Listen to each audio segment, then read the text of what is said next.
Right. Hello. My name is Mervyn Eades. I think I'd first start off by acknowledging the country I'm standing on, belonging to the Wadjark people, past, present and future, the traditional owners of the Waggle Dreaming, the Derbil Yerigan here, which is the Swan River. My journey, my name is Mervyn Eades. My journey's a long one. I'm an ex-offender. From the age of 13 to 31, I was in and out the prison system. Spent 18 and a bit years, some of the best years of my life in the prison system. And from that, I seen the gap in the community where our people coming out of the prison system had nowhere, had nothing else, nothing to do, no direction other than the form of punishment through the prison system. We weren't taught no life skills or anything like that in the prison system. Nothing to keep us, occupied and being a part of society or delivering to society or being a part of it or anything. We were just punished in the prison system, and that's where I seen that gap. And 3 years ago, in 1 month, I opened Ngalla. I'm designed and the founding director of Ngalla, where I create opportunities and options for our youth, men and women coming out of the WA prison system. The First Nations statistics here are horrific. They are the most horrific in the world for our Indigenous children especially. Our children are locked up at 84%, our Indigenous children here in Western Australia. The highest incarcerated Indigenous child in the world is right here in Western Australia. Not only in Australia, in the world. That's the stat that we're talking about.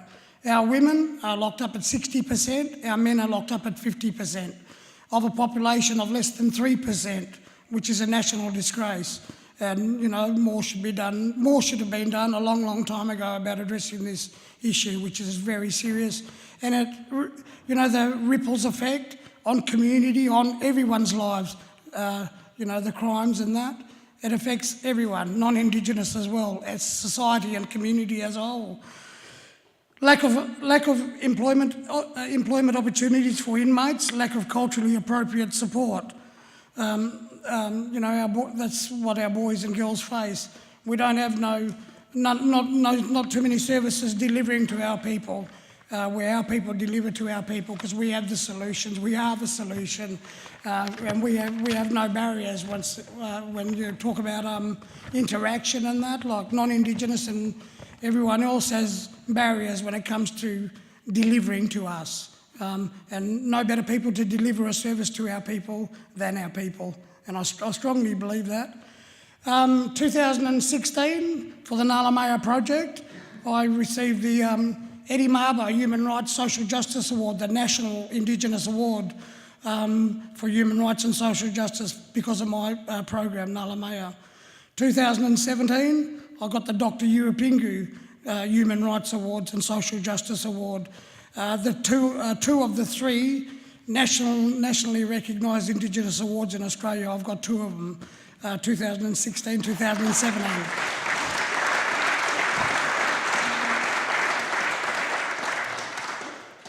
First Nations people, 1 in 3 chance born into and remaining in poverty. That's my people. We are poor. We are the poorest people in our own country, which is sad, and because of lack of opportunities, dispossession, displacement, all the rest of it, colonisation, settlement.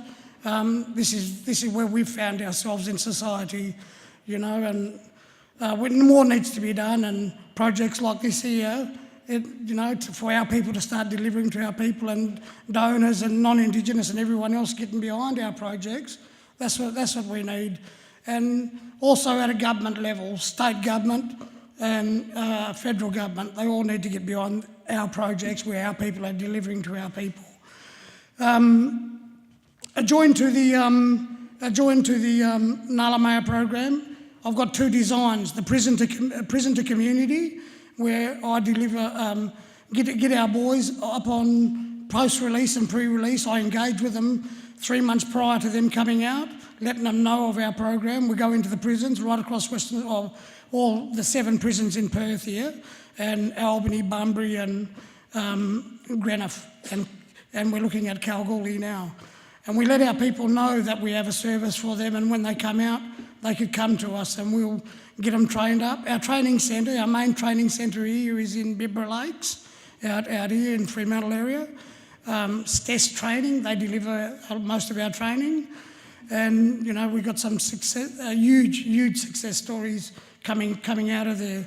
140 boys and girls, men and women, we've employed in three years and 1 month. Full-time employment, fly in, fly out, hospitality, retail, you name it. We try and adapt it to what our people wants and needs. The ones who want to do, you know, you can't get them to do something they don't like, and we don't try and do that. Also adjoined to us is the First Nations Homeless Project. Many people would see that, where we prevent evictions from Homes West to state housing and private housing, where a lot of our people are being evicted because of you know, social issues and don't know how to money management and that. But one of the core things there is it's 100% outreach. We're on the ground at the families' homes, cleaning up their yards, doing maintenance in their houses and that, to help them keep their homes for the children and that. And the First Nations Homeless Project is quite, you know, it's huge. And that's my approach, because you can't address an offender if you don't also be holistic and do the holistic thing of addressing the family and the household and the place where they're going to return to, you know, because they're going to be sent back into the same environment otherwise. And the holistic thing is we work on the family as well as the offender. And if solved,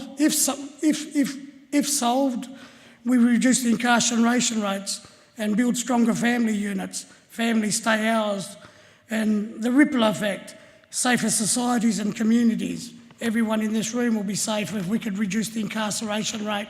You know, everyone will be safer in the means that your houses will, you know, be less chance of getting broken into. If we stop the incarceration rate and the reoffending and the recidivism and all that sort of stuff, it makes it safer for not only our people but full society altogether.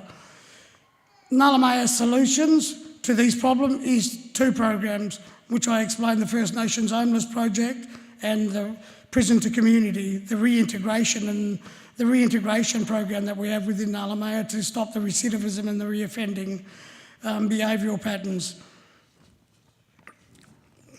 What we do is why Ngalla to deliver? Well, I've got lived experience. No one better to deliver a service to our people, from our people, than someone that's lived it. And I understand where lots of our boys and girls are coming from, because I was once one of them. And, you know, it's that sort of thing that makes a great impact. And the ones I'm dealing with today, I know their grandfathers, I know their fathers, and a lot of them I've done time with myself. So we do have that understanding and that bond straight away, because I could tell them who they are and where they're from and who their mob is. And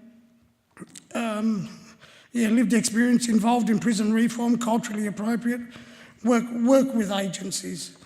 And our success in past 3 years, 144 inmates have been trained and placed in employment, 40 families prevented from eviction, 122 children prevented from becoming homeless. What $100,000 can do for us. You know, we could get a project officer dedicated to Fremantle area that will engage with communities, ex-offenders and long-term unemployed.